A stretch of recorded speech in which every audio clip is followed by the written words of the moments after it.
నమస్తే. ఇన్నాళ్ళు నన్ను సపోర్ట్ చేస్తూ, ఎంకరేజ్ చేస్తూ మీ ప్రేమని నాకు అందిస్తున్న ప్రతి ఒక్కరికి కృతజ్ఞతలు. అలాగే ఈ వీడియో కూడా ఖచ్చితంగా మీకు ఉపయోగపడుతుంది. లైక్, షేర్ అండ్ సబ్స్క్రైబ్ చేసి మీ సపోర్ట్‌ని నాకు అందించండి. అలాగే ఈ వీడియో పట్ల మీకున్న అభిప్రాయాన్ని కామెంట్ సెక్షన్‌లో కామెంట్ చేసి తెలియజేయండి. ఇప్పుడు వీడియోని చూద్దాం. ఓం శ్రీ గణేశాయ నమః. ఓం శ్రీ విష్ణురూపాయ నమః శివాయ. నమస్కారమండి. 2024 జూన్ మాసంలో ద్వాదశ రాశుల వాళ్ళకి ఈ మాసమంతా ఎలా ఉందో తెలుసుకుందాం. దానికన్నా ముందు ఎవరైతే ఈ వీడియోని చూస్తున్నారో లైక్ చేయండి, షేర్ చేయండి, సబ్స్క్రైబ్ చేసుకోండి. మరియు ఈ ఒక మాసంలో గ్రహ సంచారం ఎలా ఉందో తెలుసుకుందాం. ఈ ఒక మాసంలో రాహు మీనరాశిలో సంచారం, కేతు కన్యా రాశిలో సంచారం, శని కుంభరాశిలో సంచారం. అయితే ఈ ఒక శని భగవానుడు ఈ మాసం 30వ తేదీ నుంచి వక్రించి సంచారాన్ని ప్రారంభం చేయబోతున్నారు. గురువు వృషభంలో సంచారం. ఈ మాసంతో గురు మనకి ఉదయిస్తున్నాడు, అంటే మౌఢ్యమి నుంచి బయటకి వస్తున్నాడు. సూర్యుడు జూన్ 15వ తేదీ వరకు వృషభంలో సంచారం, తదుపరి మిథున రాశిలో సంచారం. కుజుడు ఈ మాసమంతా కూడా మేషరాశిలో సంచారం. శుక్రుడు వృషభ మిథున రాశిలో సంచారం. బుధుడు మిథున కర్కాటక రాశిలలో సంచారం. ఇక్కడ శుక్ర మౌఢ్యమి అనేది ఇంకా కొనసాగుతుంది. జూలై 11వ తేదీ వరకు కూడా శుక్ర మౌఢ్యమి అనేది ఉంటుంది. అయితే గురు మాత్రం ఉదయిస్తున్నాడు. ఇక్కడ ముఖ్యంగా ప్రేక్షకులకు ఒక సందేశాన్ని ఇవ్వాలనుకుంటున్నానండి. చాలా మందికి ఇప్పుడు గురుబలం వచ్చేసింది, బాగా అవుతుంది అని చెప్తున్నారు. బట్ మాకేమీ మంచి జరగట్లేదు అని కొంతమంది కామెంట్స్ పెట్టడం చూస్తున్నాము. అయితే ఇక్కడ మెయిన్ అండి, అష్టక వర్గ బిందువులు ఇంపార్టెంట్, మరియు దశాభుక్తి కూడా ఇంపార్టెంట్ అండి.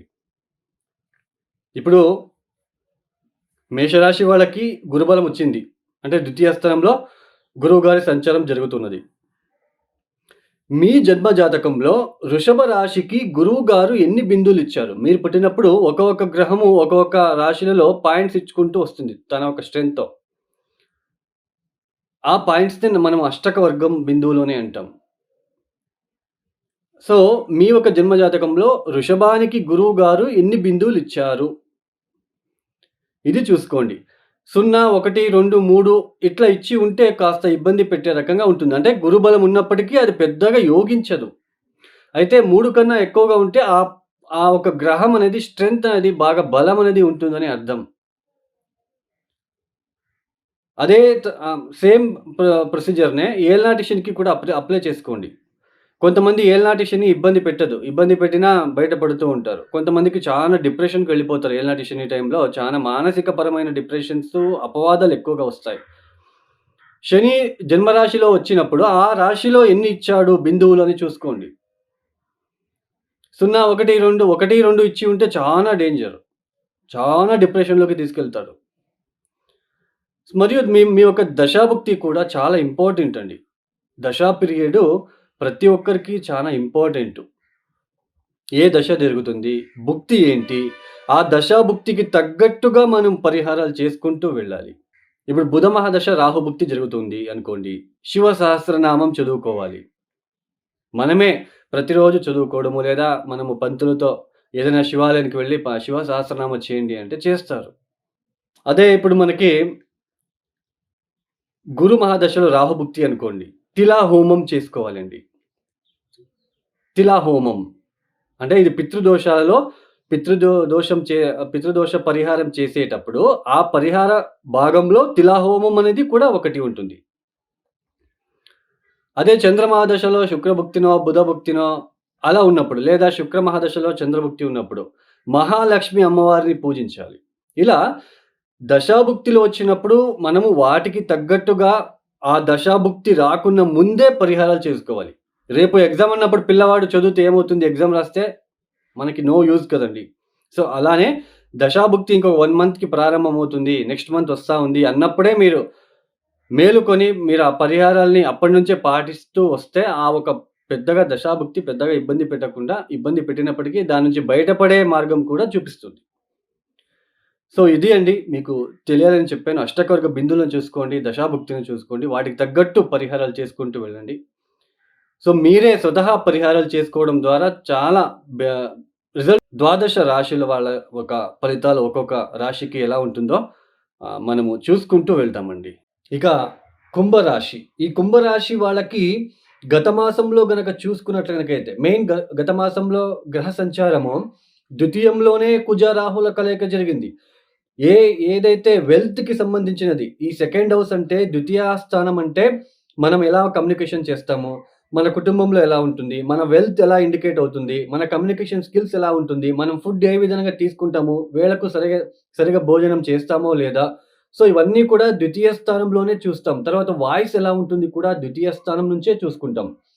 ఈ ఒక ద్వితీయ స్థానంలో కుజ, రాహుల కలయిక ఎప్పుడైతే జరిగిందో మే మాసం మొత్తం కుంభరాశి వాళ్ళకి కుటుంబంలో కొన్ని అనుకోని తగాదాలు కావచ్చు, ఆర్థికపరమైన ఇబ్బందులు కావచ్చు, లేదా ఆకస్మికంగా ఈ ఒక కుటుంబం నుంచి కావచ్చు, లేదా మీ సోదరులతో కావచ్చు, ఆకస్మిక ధన నష్టం కూడా అయ్యి ఉండే ఆస్కారం ఉంటుంది.